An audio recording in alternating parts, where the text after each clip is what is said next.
Hello everyone. पिछले 3 video में हमने जो स्वाधीनता आंदोलन से जुड़े झारखंड से जुड़े जो मुख्य बिंदु थे इन सभी के बारे में हमने पढ़ा था। और लास्ट में हमने जो महिलाओं का झारखंडी महिलाओं का जो योगदान था स्वतंत्रता सेनानियों के साथ उन सभी के बारे में पढ़ा थे। आज अब हम झारखंड राज्य निर्माण आंदोलन के बारे में पढ़ेंगे। झारखंड राज्य निर्माण का ये पहला वीडियो है। तो फ्रेंड्स हम स्टार्ट करते हैं। झारखंड राज्य निर्माण आंदोलन ब्रिटिश शासनकाल के दौरान झारखंड बंगाल प्रांत का तथा बाद में बिहार प्रांत का अभिन्न अंग बन गया। जब ब्रिटिश शासन कर रहे थे यहाँ पर तब पहले तो झारखंड बंगाल प्रांत का एक अंग था और बाद में ये बिहार प्रांत का एक अंग बन गया था झारखंड। जे बार्थोलमन को झारखंड आंदोलन का जनक माना जाता है। जे बार्थोलन को इस आंदोलन का जनक माना जाता है। जे बार्थोलमन को जे बार्थोलमन चाईबासा के निवासी थे तथा ढाका विद्यार्थी परिषद की रांची शाखा के संचालक भी थे। जो ढाका विद्यार्थी परिषद थे जिसके एक शाखा थी रांची शाखा, उसके संचालक थे जे बार्थोलमन। पर ये चाईबासा के निवासी थे, झारखंड के चाईबासा के। इन्होंने 1912 ईस्वी में ढाका विद्यार्थी परिषद से लौटने के बाद क्रिश्चियन स्टूडेंट ऑर्गेनाइजेशन की स्थापना की। तो अगर पूछा जाए कि क्रिश्चियन स्टूडेंट ऑर्गेनाइजेशन की स्थापना किसके द्वारा की गई थी तो जे बार्थोलमन के द्वारा की गई थी और ये 1912 ईस्वी में की गई थी। Christian student organisation. J Bartholomew Columba महाविद्यालय हजारीबाग के छात्र थे। ये कोलंबा महाविद्यालय हजारीबाग से पढ़े थे जे बार्थोलमन। अब हम अगला टॉपिक देखते हैं, छोटा नागपुर उन्नति समाज, जिसका गठन हुआ था 1915 ईस्वी में। तो फ्रेंड्स ये जो छोटा छोटा टॉपिक है ये झारखंड राज्य निर्माण में जो आंदोलन हुआ था इसी से जुड़ा हुआ है। तो छोटा नागपुर उन्नति समाज 1915 ईस्वी में क्रिश्चियन स्टूडेंट ऑर्गेनाइजेशन का नाम परिवर्तन करके छोटा नागपुर उन्नति समाज रखा गया। जो क्रिश्चियन स्टूडेंट ऑर्गेनाइजेशन थे जिसकी स्थापना 1912 ईस्वी में जे बार्थोलमन द्वारा की गई थी।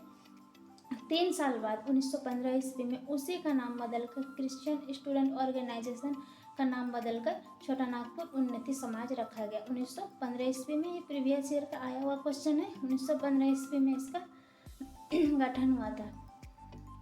छोटा नागपुर उन्नति समाज की स्थापना जुएल लकड़ा, पॉल दयाल, बंदीराम उरांव तथा ठेबले उरांव के नेतृत्व में की गई थी।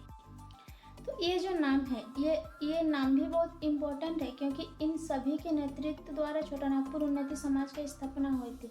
भले ही ये क्रिश्चियन स्टूडेंट ऑर्गेनाइजेशन का ही नाम बदला गया था लेकिन इन लोगों के वजह से ही ये नाम बदलकर छोटा नागपुर उन्नति समाज रखा गया था। तो इनमें से मुख्य जुएल लकड़ा, पॉल दयाल, बंदीराम उरांव तथा ठेबले उरांव। इसमें से ठेबले उरांव जो है ये प्रीवियस ईयर में आया हुआ क्वेश्चन भी है कि छोटा नागपुर उन्नति समाज से जुड़े हुए थे। एक ये नेतृत्व करता थे। यह झारखंड का प्रथम अंतर्जातीय आदिवासी संगठन था तथा इसमें ऐसा नियम बनाया गया था कि इसमें जितने भी सदस्य होंगे वो सिर्फ आदिवासी ही होंगे। तो ये झारखंड का प्रथम अंतर्जातीय आदिवासी संगठन था। 1915 ईस्वी में छोटा नागपुर उन्नति समाज द्वारा मुंडारी भाषा में आदिवासी नामक पत्रिका का प्रकाशन किया गया। यह भी काफ़ी इम्पोर्टेंट लाइन है कि मुंडारी भाषा में आदिवासी नामक पत्रिका का प्रकाशन किस वर्ष किया गया था और किसके द्वारा किया गया था। छोटा नागपुर उन्नति समाज के द्वारा किया गया था और 1915 ईस्वी जब ये बना उसी टाइम इसका प्रकाशन भी हुआ था। आदिवासी नामक पत्रिका का प्रकाशन 1915 ईस्वी में। 1928 ईस्वी में छोटा नागपुर उन्नति समाज द्वारा साइमन कमीशन को एक मांग पत्र सौंपा गया था। इसके द्वारा एक अलग प्रशासनिक इकाई के गठन की मांग की गई थी। तो जो छोटा नागपुर उन्नति समाज थे जिस समय 1928 ईस्वी में साइमन कमीशन भारत आए हुए थे और साइमन वापस जाओ का नारा भी लगाया गया था।